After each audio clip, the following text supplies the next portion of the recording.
I'm going to start by saying this. What's going on, everyone? This is Uche and Njoku, Sneaker Principal. And we're going to do something that I haven't done in a very long time. And that's the Sneaker Principal Podcast Takeover. So I'm here with... Malcolm Harvin-Conner. Thank you so much for having me. I really appreciate it. It's a pleasure. I'm here from Washington, D.C.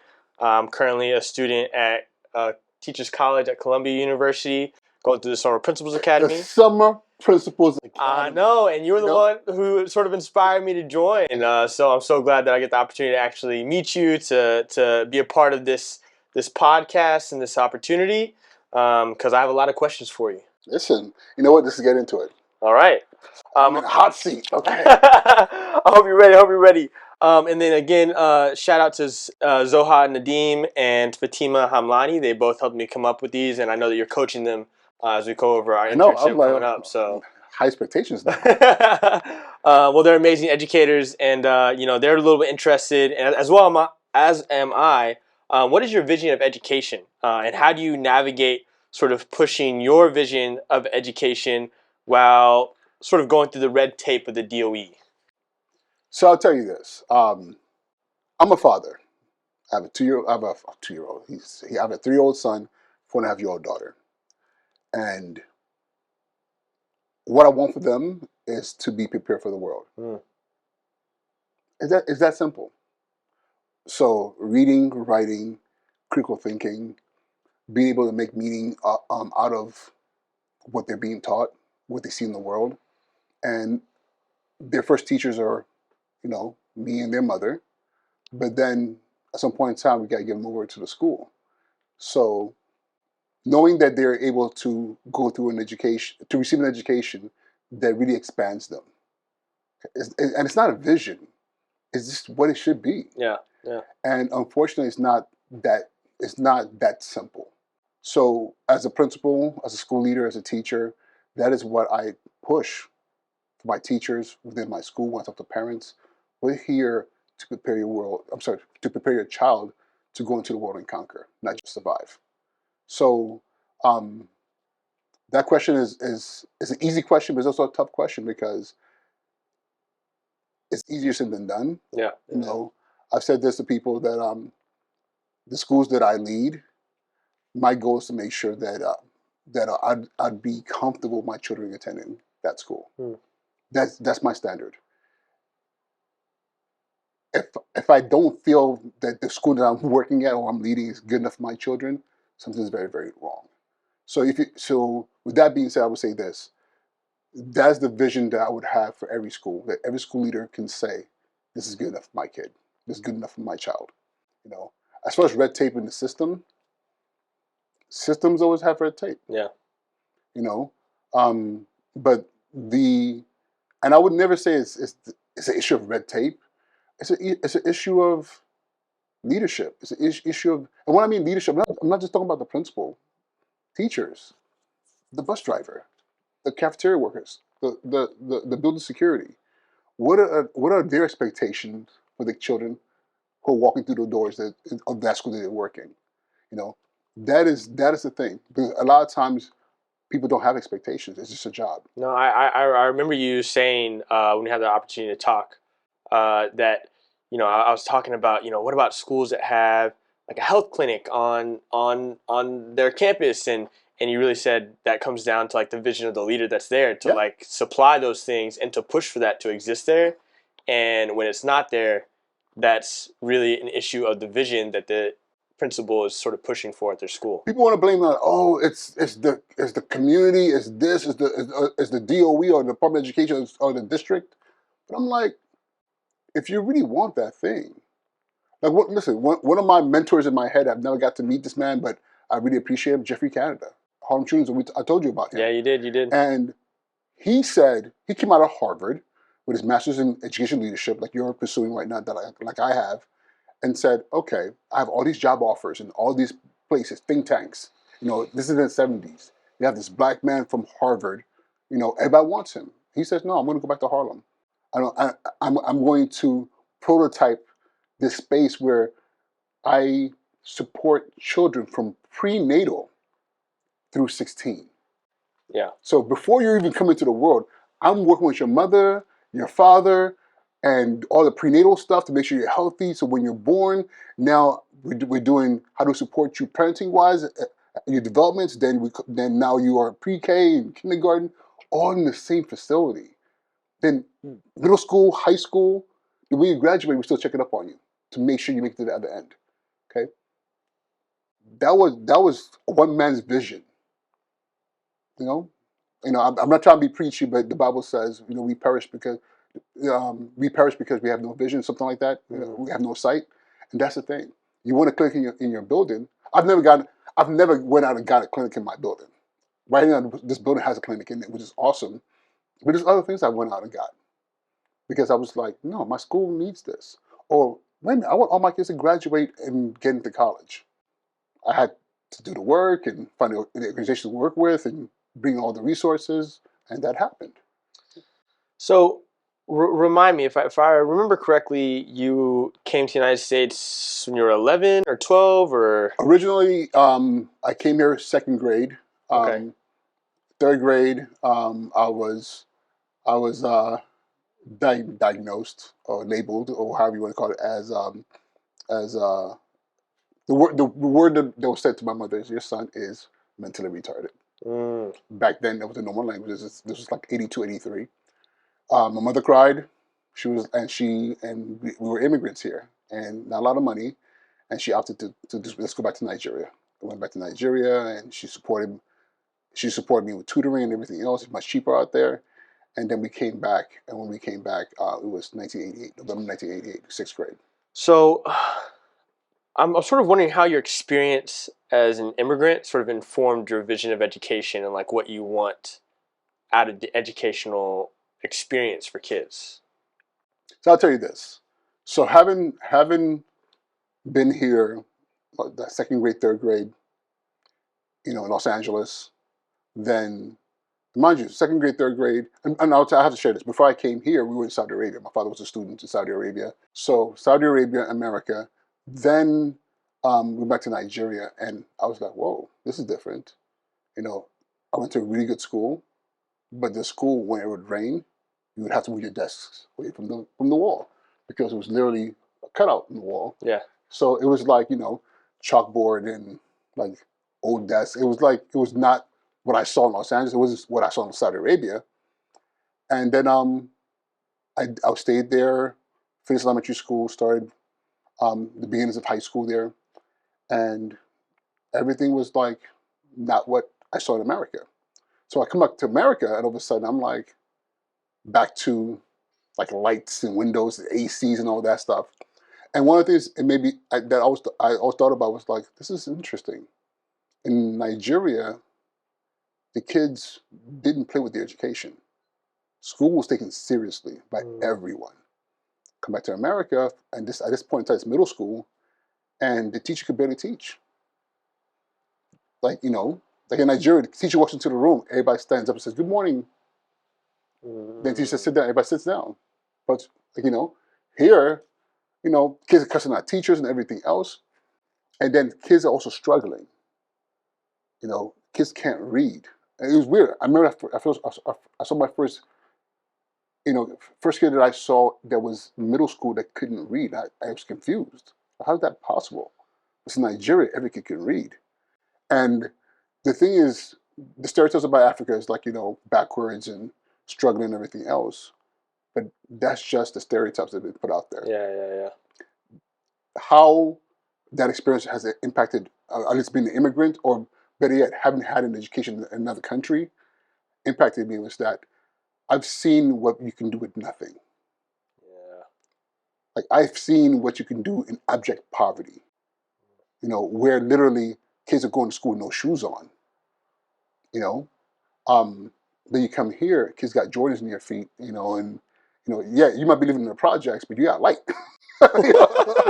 you know, you might be poor, but you got that EBT card or the food stamps.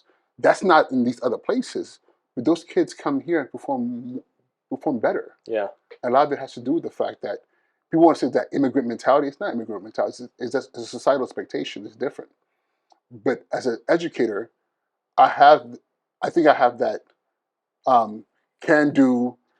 Like honestly, those deficit thinking that you have, even with teachers, I don't tolerate it. Yeah. Because I know I see what can be done with nothing. Totally. And even though we're schools, we have a lot more that other societies and countries have. Yeah, I'm really hearing you talk about, at least from the teacher perspective, how there needs to be this assumption that every child can succeed. Every child can. But I'll go further than that. Okay. I don't do the every child can. Every child will. Will. Okay. I tell students all the No, time. that's a powerful I don't language need shift. you. I don't need you to be perfect. I need you to be excellent. So think about this. If I tell you be perfect, that's an impossibility. Yeah. I know it. You know it. Be excellent. So now you have to sit down and say, okay, now what's excellent for me? Well, and the thing is, we don't ask our kids to be excellent. We expect them to be perfect. Then we say we need to believe that they can't. No, every child can be excellent. You know, we just got to pour into it, and we have to make that statement, and we don't make that statement. You know, and I would say that I'll be honest with you, we don't make that statement, especially with black and brown kids. No, for sure, for sure. You know, the expectation is that they've already lost before they walked in, and now we're trying to save them. Yeah, Like, unfortunately, but yes. Yeah. So I know that you are sort of on the verge of possibly leaving education. I did leave. Leaving education. So, like, what made you leave? And then on the flip side, like, what made you come back? Like, what made you decide that this passion of yours was not something that you were done with? So, to make a long story short, I left. This was 22, and this was 3 years of probably the hardest time in education. During the pandemic? Yeah. I became a high school principal, and I became a high school principal in 2019. You know, and by 2020, the world had shut down. Yeah. And then I'm running a school, and again, and this was my second school, but it was a new experience. It was high school now, and I've been a high school dean and AP, but now I'm running a high school after running a middle school. So the matrices and all those things that you're measuring are different for high school. So I'm here trying to perfect my craft around high school. Then all of a sudden we're online. Then I'm dealing with um, the stresses. You know, at that point my son had just been born, so I have a newborn, and what is this thing that's killing people? COVID-19, kids are stressing out, teachers are stressing out. Then all of a sudden, one child, two children, three children, losing parents, losing aunties, uncles, and all of a sudden it was like a year of trauma. It was just like a year-long funeral. Yeah. Then I had teachers losing loved ones. Then a couple of my colleagues passed away, and it was just like all these different things. But at the same time, I refused, and maybe this is on me. I refused to back down on my expectations for school. Because in my core, I was like, yes, we have to show grace. We have to be supportive, but we can't not relent on pushing our kids. And we got to the following year where we had this weird hybrid year. Then we are coming back now, and when we came back, you know, um, that year 2021, 22, that summer was my first time setting foot in the building. You know, because I was remote the whole entire time because again I wasn't going to put my son at risk because I really know what was going on. Yeah. And I walk into the building, and the first person I see is Anthony Lloyd, and this was the first kid that I met when I became principal. No way. Remember that first kid, the first kid that you met? Yeah. You never forget that first kid, you know, because your nerves is like, oh, it's new school. First kid, cool kid. Come back, that's the first kid that I see. And now it's been almost 2 years. I'm like, yo, you got tall. And it's his senior year. So we chat in the hallway, and he's like, yeah, I'm excited to graduate. So I'm like, yo, it's gonna be a great year, you know. And then a couple of days later, no, not a couple of days. No, it was a few days later, but it was at the tail end of summer school. A few days later, um, I'm in a meeting with my staff. You know, we're sitting in the office. Everybody has their masks on. My phone rings. I pick up the phone. And it's my deputy chancellor. I'm sorry, deputy superintendent. And she says, "Hey, you lost a kid." I'm like, "What?" She's like, one of your students was killed." I'm like, "Who?" She's like, I think his name is Anthony Lloyd. I'm like, "I don't know who that is." My brain had literally shut, like that moment had shut down. And I'm sitting there, and I'm thinking to myself, who's Anthony Lloyd? And she's like, "Anthony Lloyd." And obviously my brain said, "Okay, I'm gonna let you off the hook. You know who he is." I'm just going in my brain. I'm like, No way. he was murdered, in Brooklyn. And that's how we started the school year. You know, great kid. We started the school year. Not only did we just go through the pandemic, but then we started the school year with one of our seniors murdered. So, and then that year was just a heck of a year. Yeah. But at the same time, I had this thing in my head. We had gone AP for all as a school where every kid was sitting in AP classes, black and brown kids from some of the toughest hoods in Brooklyn. Mm. But in this school, we're like, "No, we're going to push you." And we had a successful year. 100% of our seniors got into college, like all got into college, and then graduation. I was dreading graduation. We got to graduation. The front first seat was empty, flowers and picture and everything else, and then having to give his mother his diploma. It was so much, Yeah. and I was just like, yeah, I need to walk away from this, you know, because I don't know. Like I'll tell you right now, I don't know how to just like take a break. Yeah. I go 100%, and just what I did. I was like, you know what? I decided, like, you know what? I think I'm good for right now. So an opportunity came up at a ed tech company. I went over there, and then funniest thing happened. Months had passed by, and I realized I I belong in the Yeah. school, Yeah. but I need that breakaway. Yeah. And Absence makes the yeah, heart grow fonder. yeah, but it also gives you clarity. Yeah. Yeah, but and the thing too, but more than anything else, I needed to rest. Mm. I didn't need a break. I needed The to rest, rest is big. and that's what I did. I rested. I wrote. I refocused, and as soon as I said, "Okay, I'm ready to come," this opportunity came up, and and I'm here. Okay. Yeah. All right. All right. I love that. And as a principal in training, I feel like we've learned a lot about how the experience of starting your own school versus going into a school community that's already established is like two very different experiences. And so I'm sort of wondering, as you enter into this new space, what are some of the things that you're thinking about in establishing yourself in this new community? Establishing myself. Yeah, like you're a new face, a new position. I'm sure that I don't know the history of principals in this space before, but you're sort of filling new shoes, and people are sort of looking to you to take on a pretty big role in this new community. Hopefully, this makes sense. One of the most powerful things that I learned from Spot, some of Principals Academy. I remember when, and I would say it was Dr. Perkins. It was, and you confirm this because it was the first summer. The whole notion of what kind of leader you want to be. Mm-hmm. He talked about, he had all these things. The way my brain works is when I focus on one thing, everything else doesn't matter. And when I focused on what he said, service leadership, and I was like, hmm. I've been in the military and all this stuff, and I know what it means to serve.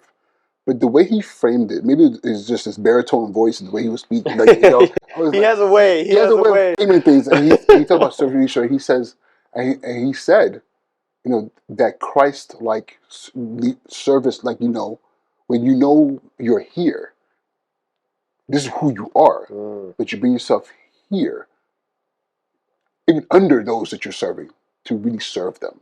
Like on your hands and knees, you do. And for me, that is who I became as a principal. Um, so I I hope when I walk into spaces, people sense from my energy, I'm here for one purpose only, is to make sure that your child gets everything that they need. Yeah. I tell Yeah. families all the time, if I can ever be of service to your family, let me know. Okay, I don't have all the answers, but I know I've been doing this long enough. I know enough people that I probably can find the right person to Yeah. If I help. don't have the answer, I know Yeah, someone who yeah, does. So. exactly. And with OSG, you know, I'll be All get down. right. Nice shout out. Nice shout out. No, but that's something that's very true. And I was there on what was that Tuesday or Monday? Yeah. Tuesday. Tuesday. And when Dr. McKeezy called out Shout out on the Dr. crew, McKeezy. yes, he called out on the crew, and everybody showed up, and even I was moved by that because I realized even over the course of my career, I'm not alone. Yeah. So I'm able to call people and people will answer. But back to your question is I hope the way I move and when parents meet me, they're not meeting the principal. There's this notion of like, the suit and tie, you walk out and all of a sudden you talk like this. So yes, I'm Principal Njoku and let me talk to you about your son, what your son was doing. Nah, son, I grew up in Inglewood, California, what I'm saying? West Side, you know. I grew up in all blood hood.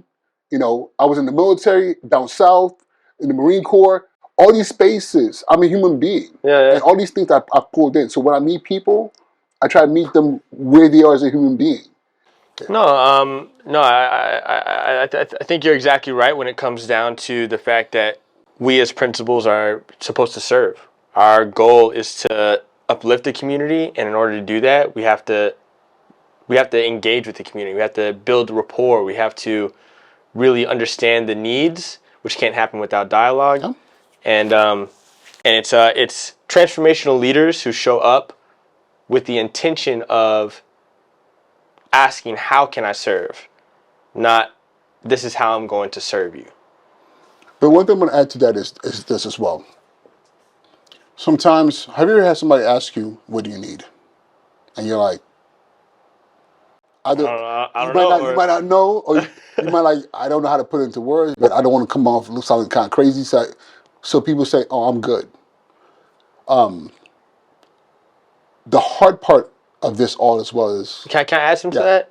I feel like it's also all the times that maybe they've tried to say something and the people that they've tried to tell haven't listened. yeah, Right? So they've been trained that them saying what they need isn't going to get them anywhere to begin with. or even worse, no one ever asked. Yeah. Yeah. So you're like, oh, what is that? Totally. But that's 100% valid. When you keep putting out there, this is what I need, I want what I need, and you're either ignored or you're giving what you don't need. You know, then after a while you're like, either A, you're not serious, or B, I don't even have an answer. I don't even know what I need at this point in time.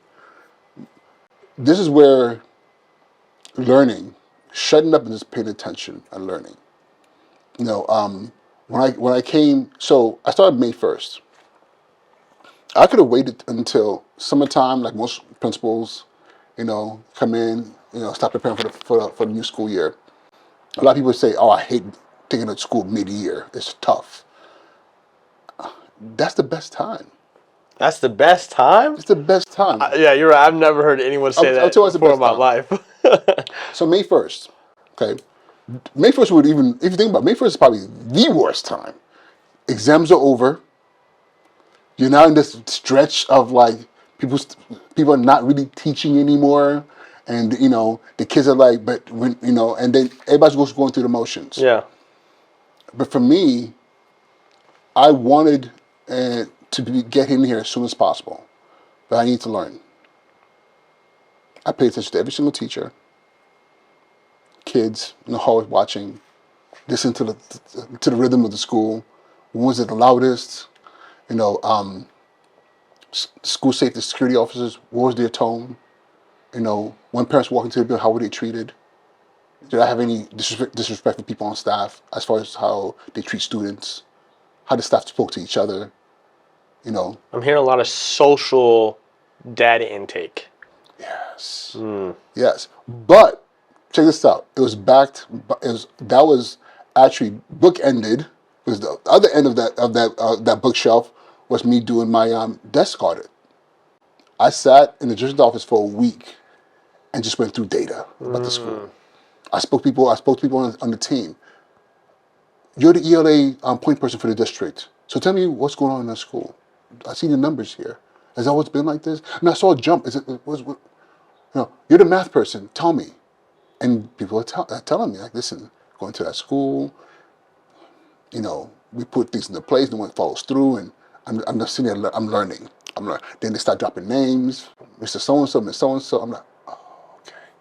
So now I'm in the building, oh, that's Mr. So-and-so. Oh, Oh, you that's Mr. start So-and-so. putting, Yeah. yeah, And names. I'm not making any judgment. I'm just learning. I'm just like, listen, now I had quantitative data Yeah. that I've been studying, but now that social input, like getting all that information in, very, very important. Okay. Because now, as I'm sitting here, a month away from the new school year, like nothing is being left to chance. I know what I'm working with. I know what's here. I know personality types. I know how to deal with certain people. I know who should be in what classroom, who should not be in another classroom. Coming to a school as a new principal and you're just moving pieces and you don't even know what you're doing. It's not that you don't know what you're doing. You don't know who you're moving. Listen. I've seen things where I'm just like, interesting. I've had teachers who got into it. I'm like, so how long? Oh, this has been going on all year. Nobody did anything about this. Like you start to see, oh, this teacher's a bully.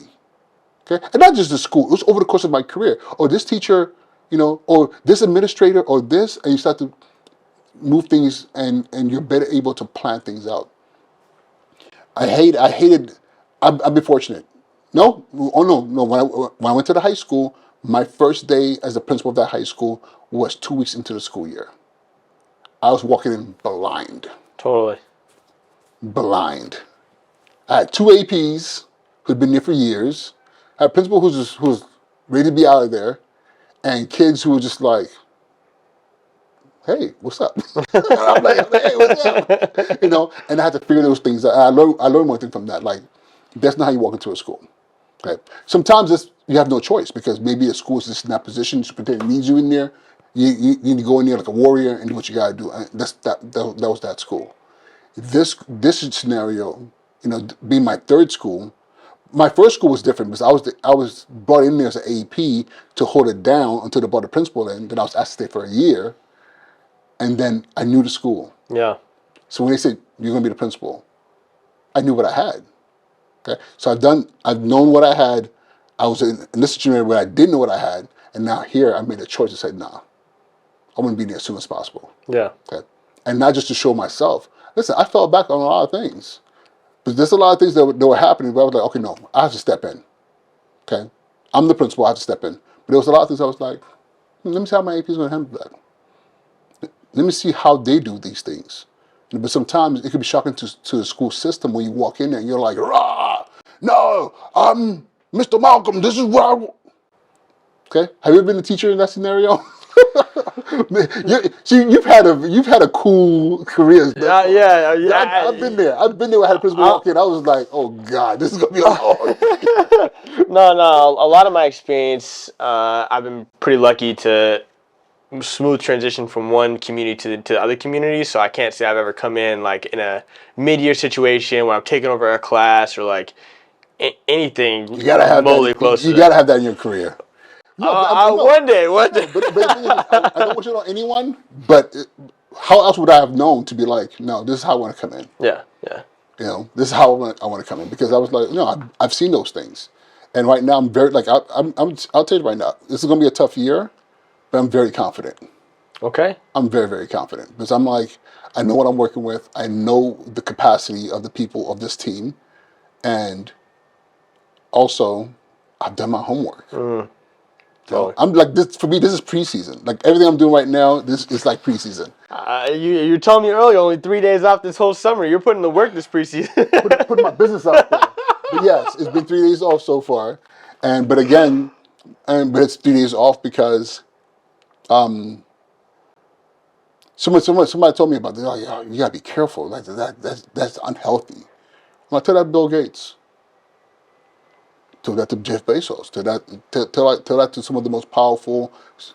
Tell that Einstein. He was And known for and like, and that's just for a business. We're talking. This is for a community, this is for a right? This community, is for you know. children. Okay, and we're building something. It's a legacy. Totally. So my thing is this: if out the vacation, the me getting back to the beach is gonna happen down the road. But right now, I'm in a scenario where if I do this right, it can literally save a community. Totally. Like, it doesn't get any more service oriented than that. So I would sacrifice sleep. I'll sacrifice, going to an island somewhere, or I'll sacrifice that right now, because when the time comes, the greatest joy I've had in my career is when I see my former students and they are hella successful. I love that. I'm like, wow. I remember when your little annoying butt used to do X, Y, Z. And what are you doing now? You're an engineer? Wow. That's Wait a minute, you awesome. couldn't read. I remember we did, and you were fighting us on that. And now you're a writer? I'm a little young in the game to have anyone come back and tell me they're an engineer, but I'm excited. I'm Before you know excited. it, before you know it. Listen, but that's the thing. When you're part of a community and you don't know you're making an impact. Mm-hmm. You don't get to see it till down the road. Yeah. Yeah. But there's a particular group of kids, Becca, class of 2000, Getting called out. yeah, 2013. Those group of kids, like now they're like 26, 27, 28, and we have like senior ranking in the military. We have attorneys. We have pharmacists. We have engineers. We have a bunch of teachers. All kids Come to from Spa. no, they're coming. All kids from the Bronx. Yeah. Who, if you had seen them then, you'd been like, when they had their bras in the street, you'd been like, But we were like, we were, Pushing for excellence. man. This is gonna sound really bad. We didn't let them breathe. We were just like, nah, you're gonna be right here. Like, no, you will succeed. And they were like, yo, how You come will be excellent. Excellence. you don't have to be perfect, but you'll be excellent. But the thing, some of them, if they watch this, they're gonna be laughing because they're gonna be like, yo, he really did do that.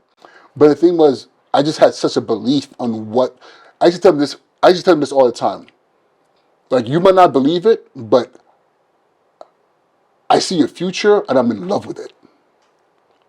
I'm just like, I'm excited for you and your future because you guys are putting in the That's a work. beautiful vision. That's the thing. That's a beautiful vision. But we all have to see that.